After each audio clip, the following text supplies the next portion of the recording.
Les amis du MAG, les magazines d'actu éclairés, c'est moi Ben M, toujours avec joie et plaisir de vous savoir nombreux que vous êtes connectés en train de suivre le MAG de par le monde.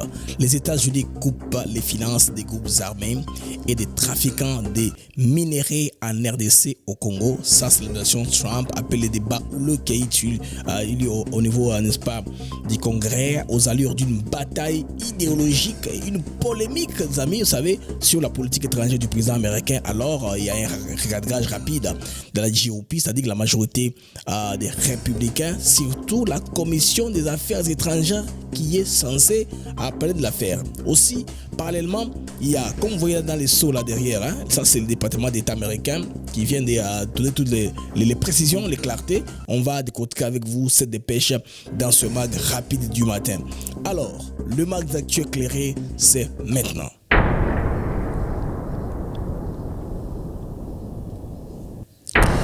Les amis du MAG, c'est pour moi déjà toujours un grand plaisir de savoir nombreux que vous êtes connectés et papier en train de nous suivre de par le monde. Nous allons commencer d'abord par la dépêche, une dépêche très importante qui doit mettre tout au clair par rapport à la politique étrangère du président américain Donald Trump. Alors ici, les amis, il est question ici d'une bataille purement idéologique, d'une polémique qui a éclaté au Congrès américain autour de la politique étrangère du président américain vis-à-vis de la région de l'Afrique de Grand Lac, l'Afrique centrale.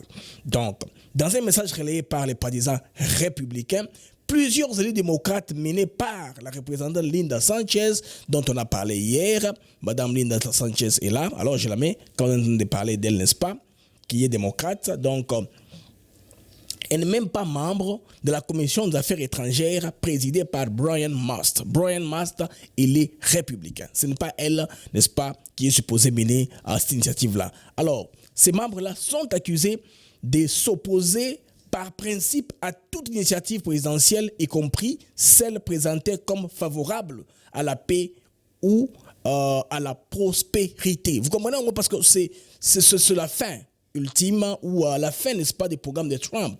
Trump veut qu'il y ait des deals, qu'il y ait la paix et que les gens cessent de mourir. C'est pourquoi les républicains sont montés au créneau, n'est-ce pas, pour, n'est-ce pas, recadrer, mettre les choses dans le contexte sans trop d'agitation. Alors, rentrons maintenant à Trump et Tshisekedi pour continuer la dépêche.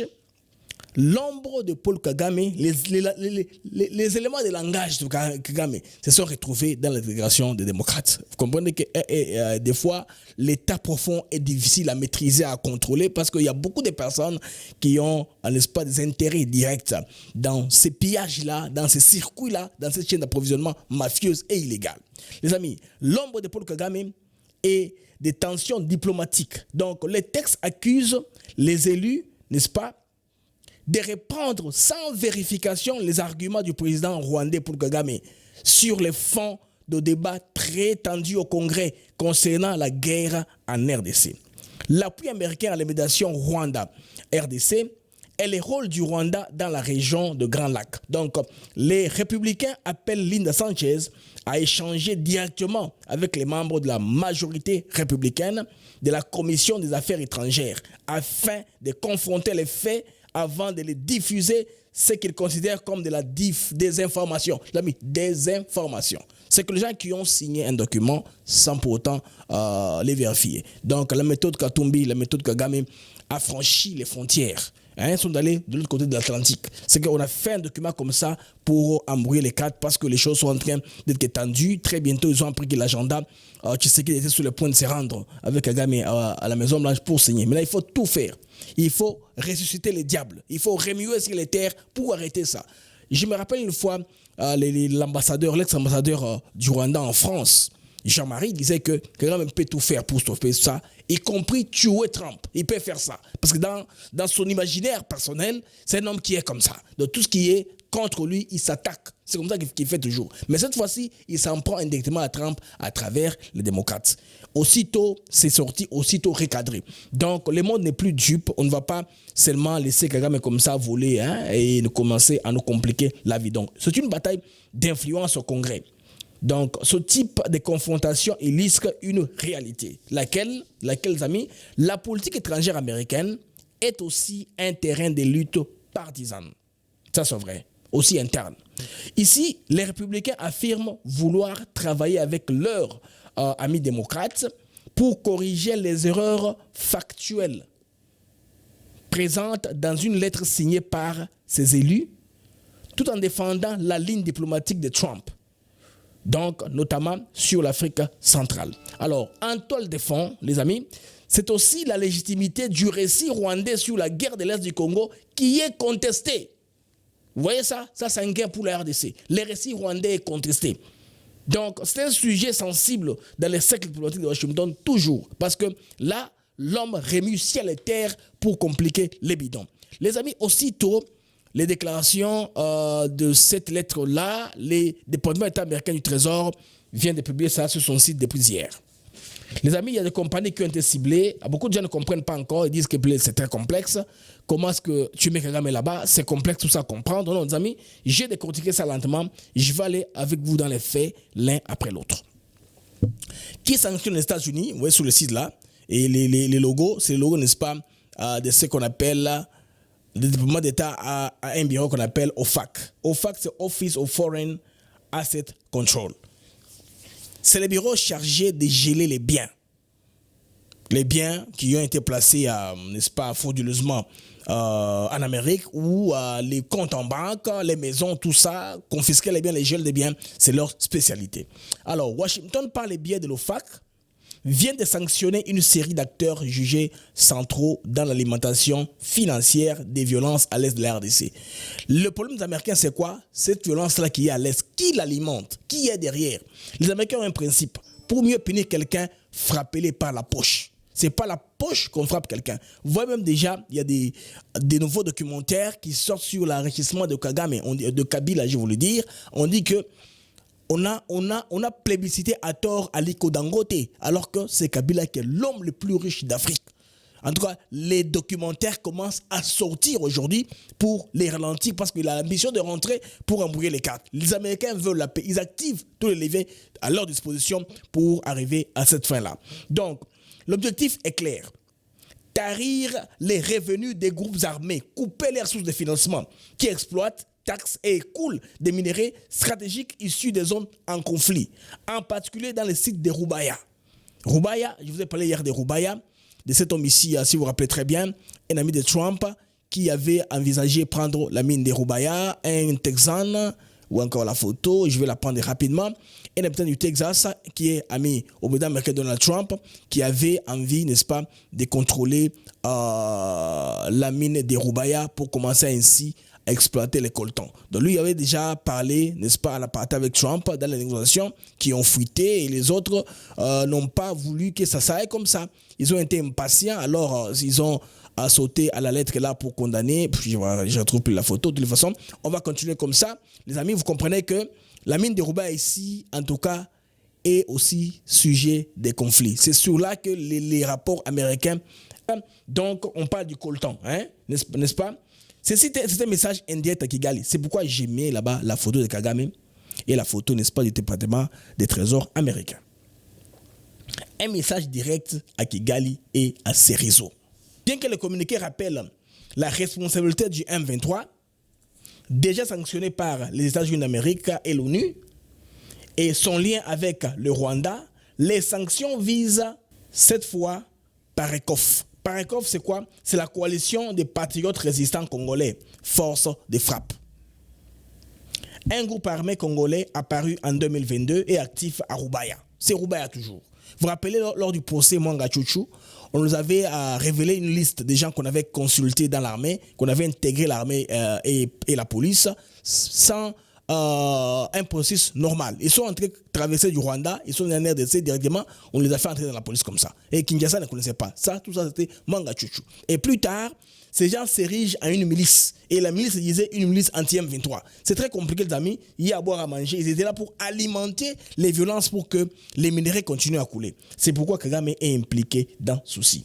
Donc, ces choix est stratégique. Washington frappe un acteur local, mais dans la lecture géopolitique, il s'agit des minéraux, en tout cas stratégiques.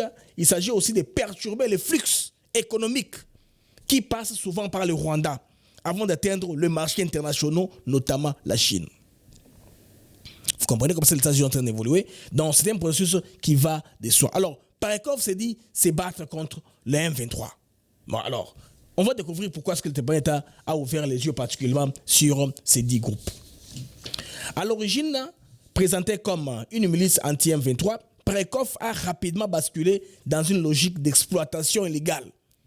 Donc, imposant taxes, travail forcé des mineurs, recourant à des violences extrêmes contre les civils et organisant les tarifs des minéraux vers les trafics des minéraux vers l'étranger, je vais vous le dire. Vous comprenez que par ECOF, ici, les départements d'État, les Américains ont un système de renseignement très avancé, la CIA son état profond, ils se sont rendus compte que si on frappe tel acteur, on va bloquer le système. Comment on va tarir les flux? Comment est-ce qu'on va empêcher à la violence de continuer? On frappe tout par la poche. C'est-à-dire, on leur empêche de faire circuler l'argent, en tout et pour tout. Alors, c'est double jeu, combattre contre des groupes tout en se livrant aux mêmes pratiques criminelles, illustre la complexité de la politique armée dans l'Est congolais, où alliance et rivalité se fondent et se défendent, n'est-ce pas, au gré des opportunités économiques. C'est-à-dire qu'un groupe là peut être dit, moi je suis anti-M23. L'opportunité économique se présente, ils changent leur ultime objectif pour lesquels ils soi-disant ils existent et commencent à faire quoi? Les mêmes choses pour lesquelles ils attaquent ou ils condamnent la M23. Donc ça les amis. Alors, quelles sont les entreprises ici mises à l'index? C'est ça, non? Parce qu'il y en a qui vont dire, mais Blaise, vous parlez des sanctions, mais qui est-ce qu'on a sanctionné? Où est la liste des gens qu'on a sanctionné? Non. On a sanctionné les réseaux. C'est plus grand que sanctionner des individus. Parce que c'est par les réseaux que l'argent sort. Un réseau où ils ont eu le temps de mener des enquêtes, de comprendre ça part comment, ça passe chez qui est le passeur, qui blanchit l'argent, quels sont les tenants et les aboutissants de ces réseaux-là et quelles sont les entreprises. 3 entités directement sanctionnées. Alors, première entité, c'est CDMC, Coopérative des artisanaux miniers du Congo. Vous savez qu'à l'Est, il y a beaucoup de coopératives qui apparaissent, ces coopératives-là. Ils ont les mines artisanales qui sont en train, n'est-ce pas, d'exploiter. À l'Est, ils sont très bien organisés en cela. Donc, la Coopérative des artisanaux miniers du Congo. Acteur clé dans la commercialisation des minéraux issus des zones Parekov. Zone Parekov, Rubaya. Les zones en conflit. Là où Manga Chuchu avait, n'est-ce pas, ses mines, Bissonzo, quelque chose comme ça, Manning Company, vous savez. Alors la deuxième compagnie, c'est East Rise Corporation Limited, une compagnie de Hong Kong. Hong Kong fait partie de la Chine, parce que ça fait un temps, Hong Kong qui appartenait, n'est-ce pas, à l'Angleterre, avait été retourné à la Chine, à la Grande-Bretagne, avait été retourné à la Chine. Alors, la troisième compagnie, Star Dragon Corporation Limited, une autre compagnie de Hong Kong. Donc, ces sociétés elles sont exportatrices et achètent les minéraux via CDMC, la coopérative congolaise. Donc, les Congolais, ils travaillent les mines, ils acheminent et ça passe comme ça. Et puis, les compagnies qui achètent à l'international sont les deux là qui sont connues. Donc, 2 compagnies de Hong Kong. Ces acteurs sont accusés d'avoir fourni un soutien matériel, financier et logistique à un groupe armé, contribuant ainsi à l'instabilité et privant l'État congolais des ressources fiscales. Où est le mal de Trump là-bas? L'accusation, c'est qu'il prive l'État congolais des ressources fiscales. L'État a l'argent pour faire tourner son économie, pour améliorer tous les secteurs de la vie, financer l'éducation, construire les routes. Mais tout ça, on prive l'État congolais en organisant la contrebande. C'est pourquoi les Américains sont entrés pour remettre de l'ordre. C'est de l'ordre qu'on a remis, qu'on est en train de chercher à remettre. Alors, les effets juridiques et financiers de ces sanctions. Gel des avoirs, tous les biens, intérêts des entités à désigner situées aux États-Unis ou sous contrôle d'entités américaines sont bloqués. Compte en banque, maison, entreprise, tout ce que vous savez. Et le système financier mondial a été conçu par les États-Unis d'Amérique. Tout passe par eux. Visa, Mastercard, ça leur appartient. Je vous dis les amis, les codes SWIFT, les transactions interbancaires seront très lourdes. C'est pourquoi quand on a sanctionné Dan Gettler, il a eu chaud. Il ne pouvait pas même transférer, même faire des transactions en euros. C'est devenu très difficile. C'est que quand on vous dit on vous frappe ou on gèle, c'est pas de la blague. Interdiction des transactions. C'est que ces gens-là, toute transaction impliquant un acteur américain ou transitant par les États-Unis est interdite. Ils ne peuvent pas coopérer avec un Américain. Ces compagnies-là, avec Américains ou toute transaction passant par les États-Unis d'Amérique. Extension automatique. Toute société détenue à 50% ou plus par les entités est aussi bloquée. Ça, c'est trop grave, les amis. Les contrevenants, qu'ils soient américains ou étrangers, s'exposent à des lourdes sanctions civiles et pénales. C'est qu'ils vont suivre pour voir si les gens violent les sanctions, on va leur poursuivre et leur porter plainte. Ça, c'est embêtant sur le plan économique, sur le plan de développement. Un pays veut flyer calmement, librement, s'occuper, n'est-ce pas, de ses affaires sans avoir trop de moyens de contournement. Vous allez passer par les personnes tierces qui vont commencer à vous escroquer. Ce que vous devez acheter à $10, vous l'achèterez à $50 parce que vous achetez par personne interposée en cherchant à contourner les sanctions. C'est très difficile. Alors, une stratégie américaine, en tout cas, à double tranchant. Derrière l'annonce, il y a une logique géoéconomique assumée. 1. Couper les financements des groupes armés pour stabiliser l'Est. Ça, c'est bien. Sécuriser l'accès des États-Unis et leurs alliés aux minéraux critiques pour la défense et la haute technologie. Pousser le Rwanda et la RDC à appliquer l'accord de paix du 27 juin 2025 et à intégrer leur chaîne d'approvisionnement dans un cadre transparent et légalement exploitable pour les investisseurs occidentaux. Ils veulent que le climat d'affaires soit assaini. Le climat actuellement, il est un peu moins attirant, il est nauséabonde. Si il faut l'aplanir, qu'il soit attractif à l'investissement étranger, c'est ce qu'on recommande. Vous voyez? Alors, ceci est un avertissement implicite à d'autres acteurs. Donc, l'acteur phare, c'est PK, le président rwandais que vous voyez là-bas. C'est l'acteur phare. Même si cette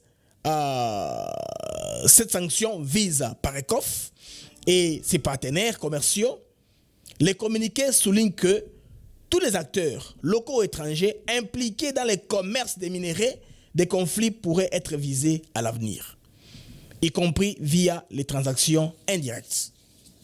C'est un signal fort au réseau politico-économique qui tire profit du chaos congolais. Banques, exportateurs, négociants, même sociétés de transformation hors Afrique, ça va aller très loin. Ça, c'est le trésor américain qui parle. Vous allez faire tout ça, vos transactions, il faut payer l'argent aux autres pour que ça puisse, n'est-ce pas, continuer la chaîne d'approvisionnement. On vous dit que les transferts ne passent pas. La banque qui devait sortir l'argent n'est pas le plus liquide. C'est que vous serez obligé de prendre l'argent en cash dans les malles, l'argent peut-être qui est en monnaie chinoise, pour, n'est-ce pas, flyer avec ça, voler avec ça à travers les continents, changer où. Ça va compliquer, ça va ralentir. Je vous dis que les Américains sont à l'origine de la conception du système financier mondial actuel. C'est pourquoi les pays des BRICS Plus, accélèrent leur histoire de dédollarisation pour qu'eux aussi soient à mesure de se payer entre eux. C'est très compliqué. Hein? Si vous avez une coopération dédiée, c'est-à-dire un échange qui est dédié, c'est-à-dire dedicated, c'est pas dédié, je vais dire permanent. Vous pouvez troquer par exemple en votre monnaie, vous savez faire la contrepartie, soit par les carburants, soit par je sais pas quelle matière première, c'est tout l'or. C'est très important de faire ça. Sinon, le système actuellement mondial, par le système SWIFT, il est le plus sécurisant. C'est-à-dire les compagnies qui raffinent les produits peuvent payer pour qu'on leur envoie les minéraux. Ils envoient l'argent à travers les banques. Mais toutes ces banques-là seront frappées. Ça, c'est le trésor américain qui parle, hein, les concepteurs du système. Alors, en conclusion, les amis, c'est un geste financier et un enjeu politique à la fois. Donc, cette action de l'OFAC n'est qu'une simple sanction technique, mais elle s'inscrit dans une guerre économique parallèle à la guerre militaire en cours.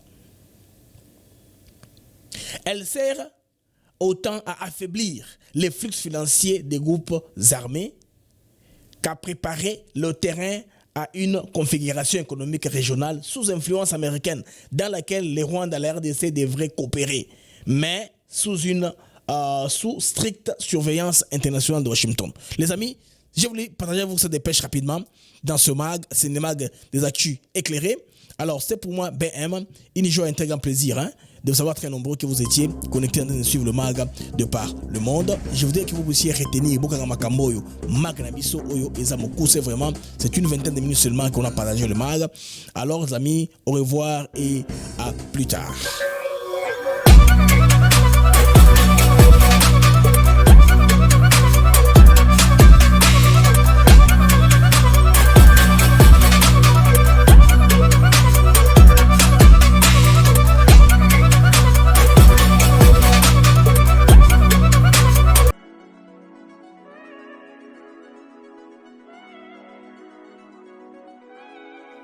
Nous sommes ici à Maluku sur un de nos nouveaux sites Songolo Park où nous vendons nos terrains de 20 mètres sur 20 pour 5 500 $. Tous nos terrains sont cadastrés et on n'est pas loin de la zone industrielle où le chef de l'État est en train d'investir, c'est-à-dire l'usine de Sikola, et c'est lui qui nous fabrique des carreaux. Alors pour cela, 2 numéros pour nous joindre. Vous pouvez appeler à Kinshasa au 243 898 072 251 et là vous appelez Jean-Paul. Sinon ici en France vous pouvez me joindre au 06 41 18 97 92.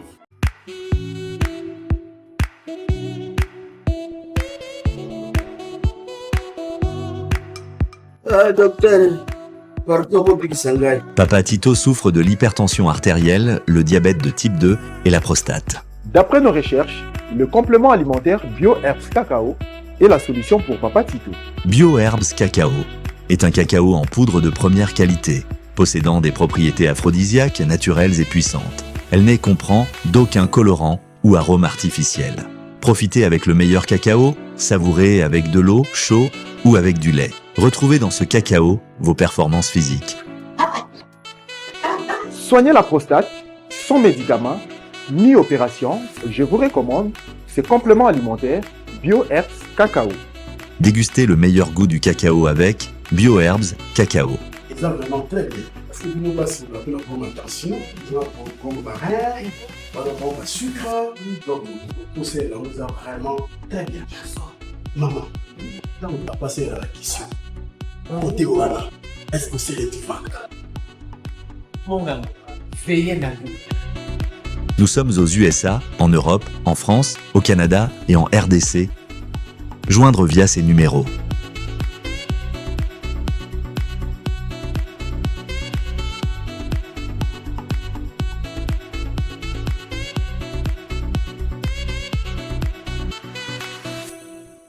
BioHerbs Cacao. Pour devenir distributeur, écrivez-nous sur gmsociety1gmail.com ou en appelant sur ces numéros. Adresse Kinshasa, 17 rue de Marais, Kingombe, à côté de DGI.